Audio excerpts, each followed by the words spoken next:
আসসালামু আলাইকুম। আজকে আমরা জামালপুর দেওয়ানগঞ্জের ডিগ্রিচর নামক জায়গায় এসেছি। আমার পিছনে আপনি দেখতে পাচ্ছেন হযরত শাহ কামাল রহমতুল্লাহি আলাইহির মাজার শরীফ। এটা মূলত ইন্ডিয়ার মধ্যে পড়েছে, ইন্ডিয়ার মাহেন্দ্রগঞ্জে। আমরা যেই স্থানে দাঁড়িয়ে আছি এটা জামালপুর ডিগ্রিচর। আর ওই পাশে যেই পাহাড় থেকে দেখতে পাচ্ছেন, এই পাহাড়ের ওই পাশটা হচ্ছে ইন্ডিয়া। আ ওখানেই ওই যে উঁচু লাল রঙের যে দালানটা আপনি দেখতে পাচ্ছেন, এটাই হচ্ছে হযরত শাহ কামাল রহমতুল্লাহি আলাইহির মাজার শরীফ। যিনি এই বাংলায় যে ১২ জন আউলিয়ায়ে কেরাম ৩৬০ জন সফরসঙ্গীকে নিয়ে এই বাংলাদেশে ইসলাম প্রচারের জন্য এসেছিলেন, তাদের মধ্যে অন্যতম ছিলেন শাহ কামাল রহমতুল্লাহ আলাইহ, যিনি কাদরিয়া তরিকার ফয়েজপ্রাপ্ত মুসলিম বিশ্বের অন্যতম সুফি সম্রাট সুলতানুল আউলিয়া কুতুবুল আলম হযরত শাহ কামাল ইয়ামানী রহমতুল্লাহি আলাইহি ছিলেন বাংলার প্রসিদ্ধ ১২ আউলিয়ার একজন। তিনি কুরাইশ বংশের একজন বংশধর ছিলেন।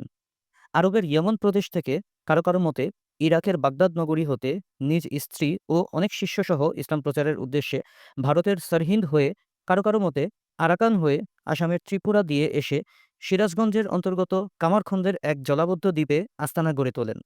হজরত শাহ কামাল রহমতুল্লাহি আলিহি এর ৫ পুত্রের মাধ্যমে জনবসতি বাড়তে বাড়তে এখানে একটি গ্রামের জন্ম হয়। হজরত শাহ কামাল রহমতুল্লাহি আলিহের নাম অনুসারে এই গ্রামের নামকরণ করা হয় নান্দিনা কামালিয়া, যার সম্পর্কে হজরত শেখ আহমদ সরহিন্দ মুজাদ্দিদ আল-ফিসানি রহমতুল্লাহ আলাইহি তার বুজুর্গির কথা, কারামতের কথা এবং উঁচু তবকার মারিফতের স্তরের কথা বর্ণনা করেছেন। হজরত শাহ কামাল রহমতুল্লাহি আলাইহি কাদিরিয়া তরিকার অতি উচ্চ স্তরের একজন কামেল বুজুর্গ ছিলেন। সেই যুগে তার সমকক্ষ কেউ ছিল না। তিনি তাফসির, হাদিস, ফিকহ ও তাসাউফ শাস্ত্রের বিশেষ পাণ্ডিত্যের অধিকারী ছিলেন। কুতুবুল আলম শাহ কামাল রহমতুল্লাহি আলাইহি জাহিরি শাখায় পূর্ণ জ্ঞান অর্জনের পর বাতিনি জ্ঞান অর্জনের জন্য তৎকালীন কুতুব হজরত শাহ ফজাইল রহমতুল্লাহি আলাইহির নিকট বায়াত গ্রহণ করেন। কঠোর সাধনা, মোরাকাবা, মোশাহাদা ও পূর্ণ সুন্নতের আমলের মাধ্যমে ইলমে মারেফতের অতি উচ্চ স্তরে উপনীত হন এবং খেলাফত লাভ করেন। তিনি কাদিরিয়া তরিকার শ্রেষ্ঠ বুজুর্গ ছিলেন। কেউ কেউ তাকে কুতুবুল আকতাবও বলেছেন। তিনি এই বাংলার জমিনে ইসলাম প্রচার করার জন্য এসেছিলেন এবং প্রায় ১৬৪৪ খ্রিস্টাব্দে তিনি এই বাংলার জমিনে ইন্তেকাল করেন। বিভিন্ন জায়গায় তার নামের নিসবতে খানকা শরীফ, দরগা শরীফ রয়েছে। তো আজকে আমরা এই যে স্থানে এসেছি জামালপুরের ডিগ্রিচর দেওয়ানগঞ্জ অন্তর্গত। তো এখানেও হযরত শাহ কামাল রহমতুল্লাহ আলাইহির একটি দরগা রয়েছে। এখানে তিনি বিশ্রাম করতেন। ওখানে মাজার শরীফ, এখানে বিশ্রাম করতেন। এখান থেকে ইসলাম প্রচার করার জন্য এসেছেন।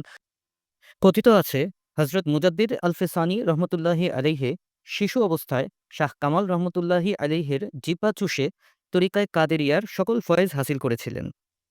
তবে আমি আপনাদেরকে একটু চারিদিকের যেই প্রাকৃতিক অংশ, এটা একটু আমি আপনাদেরকে দেখাতে চাই। দেখেন কি দুর্গম এলাকা, এখানে পাহাড়, এদিকে বিস্তীর্ণ ভূমি। যে এখানে কিন্তু বর্তমান আজকে ২০২৪ সালের এই আধুনিক সময়ে এসেও আমরা চিন্তা করতে পারি না এরকম একটা দুর্গম জায়গার মধ্যে আসার কথা। কিন্তু তারা ইয়ামান থেকে, বাগদাদ থেকে আমাদের এই অঞ্চলের মধ্যে, বাংলা এই অঞ্চলের মধ্যে ইসলাম প্রচার করার খাতিরে চলে এসেছেন। কিন্তু আজকে আমরা যারা আধুনিক সমাজে বসবাস করি, আধুনিকতার ছোঁয়া পেয়েছি, আমরা আজকে আধুনিকতার ছোঁয়ার মধ্যে পড়ে তাদের সেই অবদানকে ভুলে গিয়েছি। যারা ইসলাম প্রচার করার জন্য এই বাংলার জমিনের মধ্যে ইসলামকে প্রচার করেছেন, তাদের ওয়াতনে আসলি মূল ভূমিটা ছেড়ে দিয়ে, মাতৃভূমিকে ছেড়ে দিয়ে শুধুমাত্র ইসলামের খাতিরে আমাদের কাছে এসেছেন ইসলাম প্রচার করার জন্য। আল্লাহ রাব্বুল আলামিন আমাদেরকে কবুল করুন। আর ওলিদের নেগা ও ফয়েজ বরকত আমাদের উপরে জারি ও সারি রাখুন। আমিন বিজাহিন নবিয়্যিল আলিম। আসসালামু আলাইকুম ওয়া রাহমাতুল্লাহি ওয়া বারাকাতুহু।